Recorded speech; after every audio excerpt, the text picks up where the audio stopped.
Third part.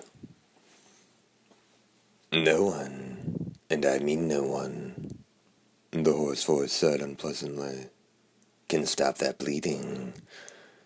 You know who made that freaking sword. It's got power in it way beyond even Grand Duke Drago. A curse? Dee asked as he advanced in near silence. His stride was sure. However, the floor behind him was covered with spots of blood, or rather an endless carpet of it. No doubt. From what I've seen, even its owner, Grand Duke Drago, can't keep it under control. But it's not the power itself that's the problem. The next time you try and stop it, even you could be in danger. Take one solid hit and I might be destroyed. The hoarse voice was at a loss. Something skimmed across Dee's lips. It might have been a smile. Is that what you want? The hoarse voice inquired. It seemed to be in a horrible state. Dee didn't reply. Saying nothing more, he walked, finally halting before a black door of iron. The particle cannons and electromagnetic barriers meant to deal with intruders had already been destroyed, and Dee's ears caught laughter trickling out through the door. Two of them are in there. Best figured the third can't be far either. You're going in? In lieu of a reply, Dee touched his left hand to the iron door. Sensors checked him, then commanded the automated door system to grant entry. The iron door opened.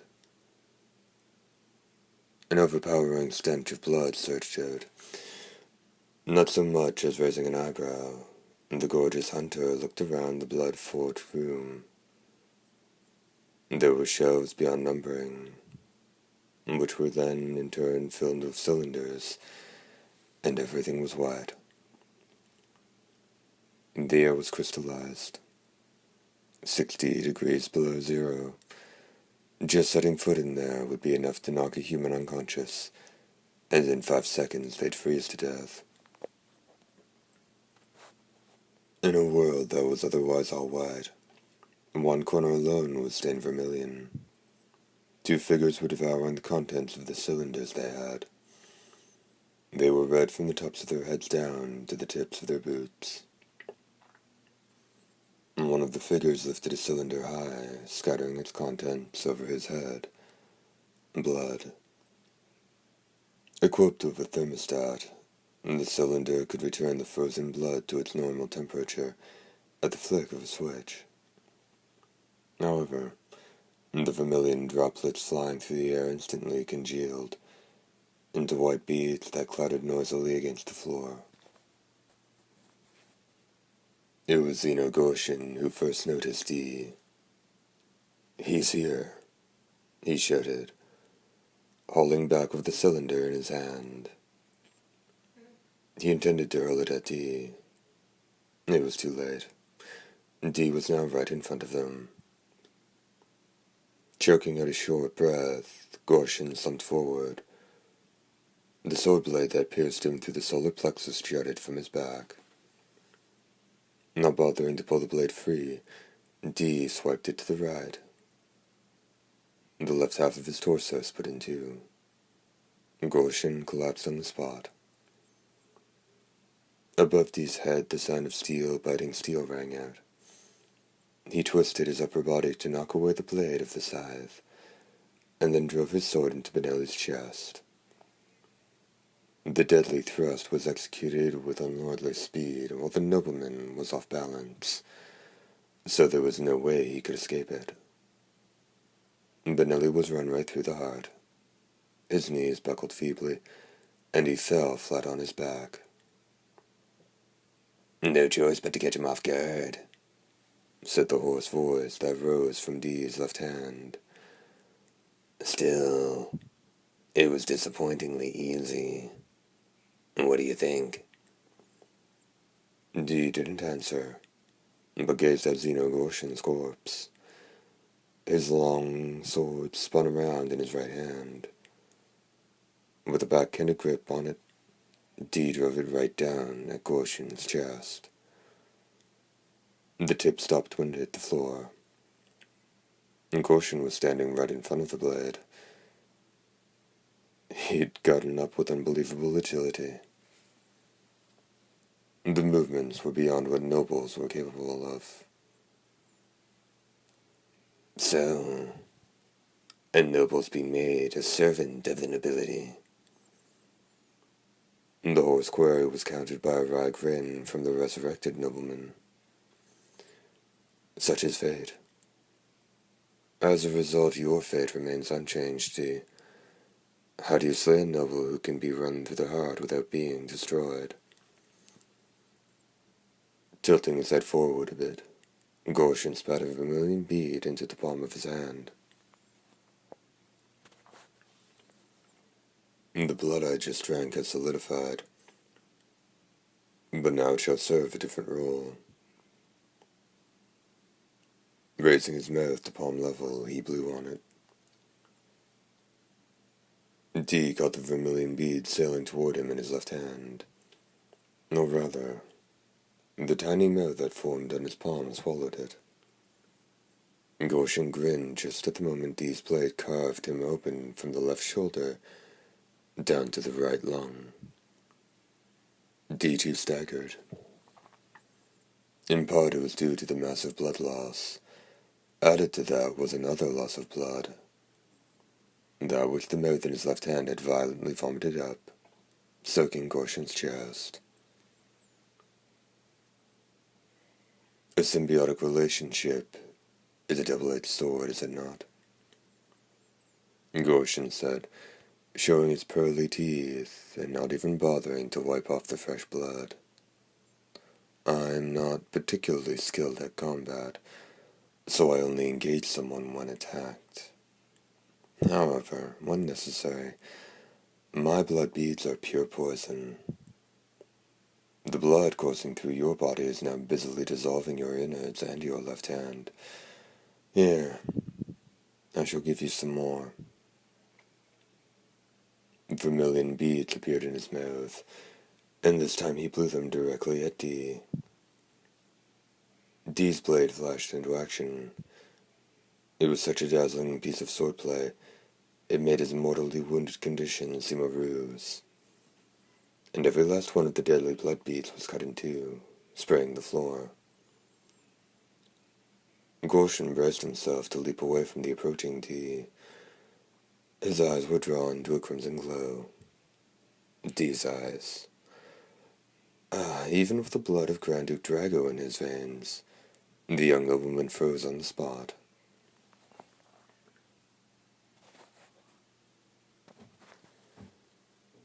Dee's merciless blade flashed out without a sound.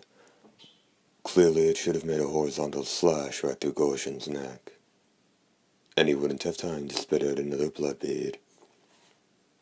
A gleam flashed out.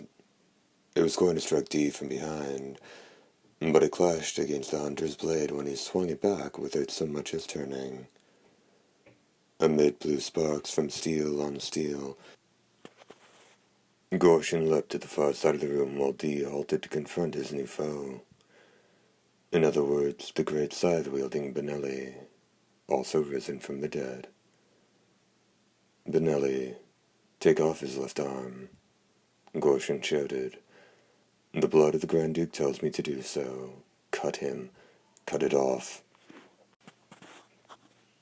The great scythe whistled an arc through the air.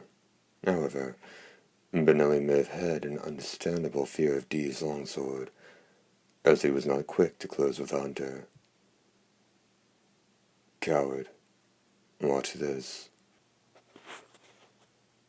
Gortian opened his mouth. From it he spat blood beads. Not just 1, 10 or 20 of them. The crimson beads left gorgeous streaks of contrast as they flew through the silvery world. Dee's gleaming blade swiftly struck down half of them. At that point the blade of the scythe came at him. Dodging it, Dee reeled, and one of the blood beads cracked open right in front of his face. It must have contained a virulent poison, because Dee began coughing violently, and the blade of the scythe assailed him. He dodged it by about the thickness of sheer fabric, but it was followed by a second swipe, and there was the crunch of severed bone. After a little triumphant jig, Benelli charged forward, only to be stopped by a sudden violent cough, for he too had inhaled the bloodbeat's poison. Blood splashed across the floor. "Damnation!" Benelli exclaimed, reeling. Gorshin ran over to offer him a shoulder to lean on, saying, "Let us fall back. Even after inhaling my blood beads, he is still our equal. And in your present state, you would be at an even greater disadvantage in battle." "What do you—" Benelli began to protest, shaking from head to toe. "One more blow will end it. We can take his head now." The last remark came out with a gurgle of blood. "It is your head that will be taken. Look at your scythe. It quakes with your every cough. Look at his blade." Looking his compatriot in the face with defiance in his eyes, Benelli then looked at Dee. What in the... He was stunned.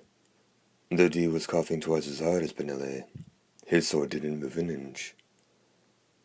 Clinging to one another, the two noblemen disappeared into the back of the refrigerated chamber. There was the sound of an automated door closing somewhere, and then a stillness descended. First he'd faced Grand Duke Drago, and now this pair of noblemen. What's more, both of the latter had had their powers enhanced by Drago's bite. While Dee had fought with the wounds the Grand Duke had dealt him, and after inhaling deadly poisonous gas. The pair had fled. Anyone could see it was a victory for Dee. However, Dee alone knew the true nature of the battle. As he'd fought them, yet allowed them to escape, it was a defeat for him. His foes hadn't been reduced in numbers. To the contrary, there was no guarantee Grand Duke Drago wouldn't increase their power even more. No, he was quite certain to do just that. And once he did, would Dee in his present state be able to stand against them? Jabbing his sword into the floor, Dee supported himself and turned his eyes to his left hand. At a glance it was clear what that blow from the scythe had cleaved. His left arm had been taken off at the elbow, leaving a vivid wound in its place. Page break.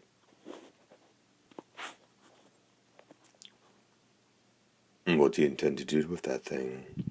Xenogorshin inquired, making no attempt to disguise his ill humor.